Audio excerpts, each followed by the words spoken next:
9월 29일 월요일입니다. 오늘 새벽 우리에게 주시는 하나님의 말씀은 창세기 43장 16절로 22절까지의 말씀입니다. 요셉은 베냐민이 그들과 함께 있음을 보고 자기의 청지기에게 이르되 이 사람들을 집으로 인도해 드리고 짐승을 잡고 준비하라. 이 사람들이 정오에 나와 함께 먹을 것이니라. 청지기가 요셉의 명대로 하여 그 사람들을 요셉의 집으로 인도하니 그 사람들이 요셉의 집으로 인도됨에 두려워하여 이르되 전번에 우리 자루에 들어있던 돈의 일로 우리가 끌려드는도다. 이는 우리를 억류하고 달려들어 우리를 잡아 노예로 삼고 우리의 나귀를 빼앗으려 함이로다 하고 그들이 요셉의 집 청지기에게 가까이 나아가 그 집 문 앞에서 그에게 말하여 이르되 내 주여 우리가 전번에 내려와서 양식을 사가지고 여관에 이르러 자루를 풀어본즉 각 사람의 돈이 전에 그대로 자루 아기에 있기로 우리가 도로 가져왔고 양식 살 다른 돈도 우리가 가지고 내려왔나이다. 우리의 돈을 우리 자루에 넣은 자는 누구인지 우리가 알지 못하나이다. 아멘. 야곱은 설령 시므온을 잃더라도 다른 자녀들은 지키고 특별히 베냐민만큼은 잃지 않겠다고 다짐했지만 결국 기근이 심해지자 어쩔 수가 없었던 모양입니다. 다시 형제들에게 애굽 땅으로 가서 양식을 사오라고 말하죠. 하지만 다시 애굽으로 가자니 이유야 어찌되었건 형제들은 지난 곡식값을 훔쳤고 베냐민이라도 함께 보내지 않으면 스파이라는 의심이 더 확실해지기에 형제들도 그냥 갈 수가 없는 상황입니다. 그래서 이번에는 유다가 자신이 담보가 되겠으니 베냐민을 함께 보내달라고 합니다. 인생의 절체절명의 위기를 만날 때마다 사생결단의 각오로 하나님 앞에 나아갔던 야곱은 이번에도 하나님을 신뢰하며 고백합니다. 전능하신 하나님께서 돌려보내시기를 원하노라. 내가 자식을 잃으면 잃으리로다 라며 베냐민을 형들과 함께 보내는 것이 바로 어제까지의 내용이었습니다. 그리고 마침내 애굽에 도착했는데 요셉은 형제들 속에 베냐민이 있는 것을 보고 속으로 크게 기뻐했던 모양입니다. 16절에는 청지기들에게 이들을 자신의 집으로 데리고 가고 짐승을 잡고 점심을 함께 먹도록 준비시킵니다. 이 사람들이 정오에 나와 함께 먹을 것이라 라는 표현은 실로 엄청난 것입니다. 고작 기근에 곡식을 빌리러 온 외국인들이 당시 초강대국인 애굽의 총리와 오찬을 함께 한다는 것은 어디 쉬운 일이겠습니까? 사실 이것이 너무도 황송한 일이었기에 오히려 형제들은 이런 호의에도 두려워하고 계속 의심합니다. 형제들은 계속 요셉 앞에서 경직되어 있습니다. 18절에도 보시면 전번에 우리 자루에 들어있던 돈의 일로 우리가 끌려드는도다. 이는 우리를 억류하고 달려들어 우리를 노예로 삼고 우리의 나귀를 빼앗으려 함이로다. 물론 이전에 요셉으로부터 정탐꾼으로 오해받았던 적이 있어서 두려움도 있겠지만 이들은 어려운 일이 일어나자마자 바로 20년도 더 된 요셉의 일을 떠올렸을 만큼 그만큼 긴 세월 동안 이 일로 계속 눌려서 살아왔다는 것을 우리는 알 수 있습니다. 이처럼 뭔가 죄책감과 두려움에 사로잡히면 호의가 와도 호의로 받아들이지 못하게 되죠. 그래서 두려움으로 가득 차서 요셉이 묻지도 않았는데 먼저 지난번 자료에 있던 돈 이야기를 꺼냅니다.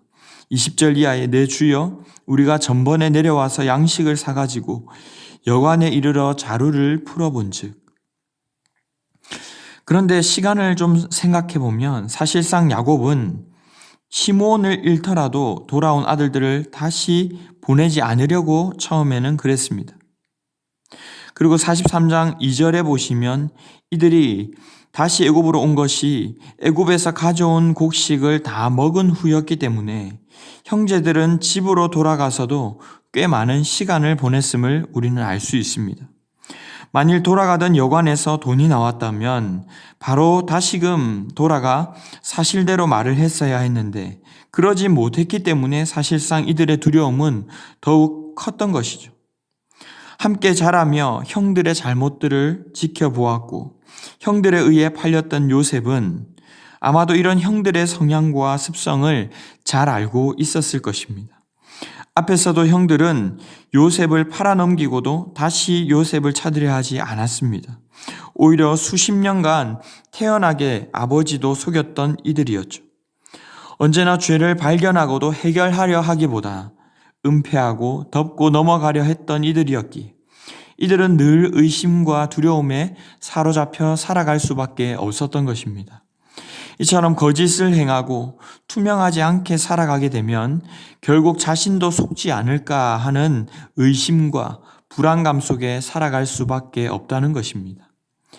그러므로 우리는 언제나 하나님 앞에서 깨끗하고 정직한 손을 유지하기 위해 힘써야 합니다. 요셉처럼 억울하고 손해보는 한이 생기더라도 잘못한 부분이 있다면 주님 앞에 나아가 우리의 죄를 고백해야 하는 것이죠. 또 어떤 사람에게 관련해서 조그마한 것이라도 부정하거나 잘못된 부분이 있다면 즉시 찾아가 정직하게 밝히고 용서를 구해야 합니다.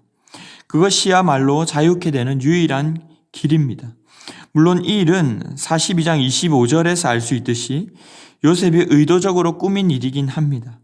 하지만 내 것이 아닌 것이 나에게 있음을 알았을 때에 이들은 즉시 움직였어야 했습니다. 37장에 보면 르우벤이 뒤늦게 와서 동생들이 요셉을 판 것을 알고는 매우 안타까워했습니다. 하지만 그때라도 얼른 추격하여 요셉을 다시 되찾으려 했거나 또 아버지께 사실대로 말했다면 어땠을까요? 물론 이 모든 것까지 하나님의 계획 가운데 흘러오기는 했지만 만일 그랬다면 요셉에게는 이토록 깊은 상처가 남지는 않았을 것입니다. 늘 은폐하려 했던 이들은 오늘도 요셉 앞에서 자신들의 잘못을 고백할 시간을 놓쳤던 것입니다.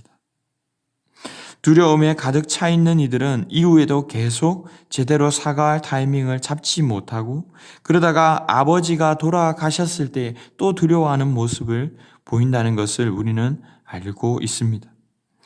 사랑하는 성도 여러분, 오늘 말씀은 우리에게 무엇을 말씀하고 계십니까?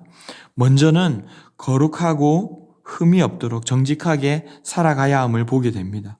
순간순간의 감정과 유익을 따라 행동하고 또 요리조리 눈치 보며 계산하는 삶은 결국 피곤할 수밖에 없습니다.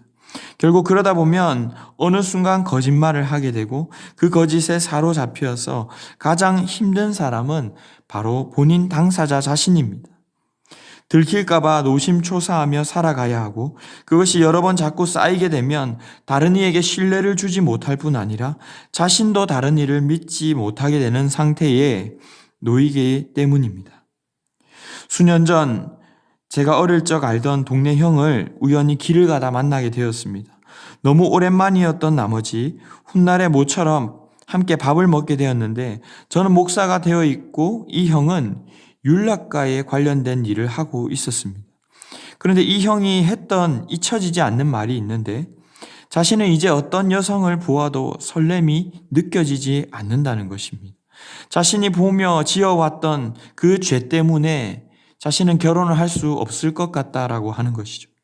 우리가 죄를 짓는다고 말하지만 사실은 그 죄에 우리가 묶이게 되는 것입니다.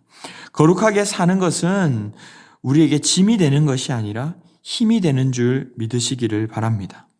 그러나 그럼에도 불구하고 혹 우리가 연약하여 어떤 죄를 짓고 그것이 죄임을 깨닫게 되었을 때 우리는 그 즉시 회개하며 나아가야 합니다.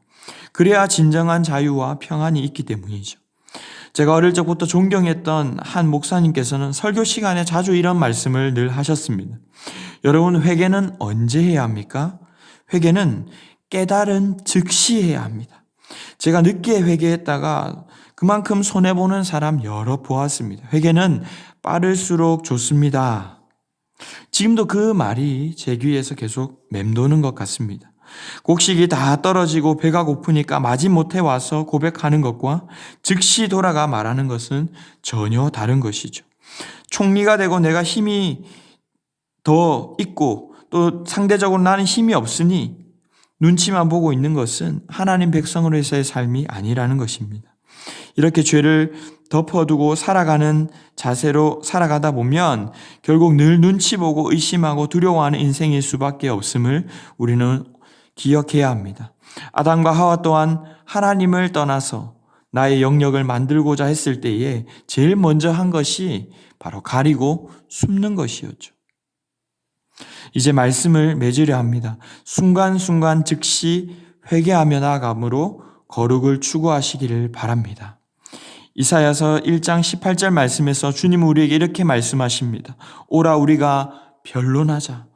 너희의 죄가 주홍 같을지라도 눈과 같이 희어질 것이요 진홍같이 붉을지라도 양털같이 희게 되리라.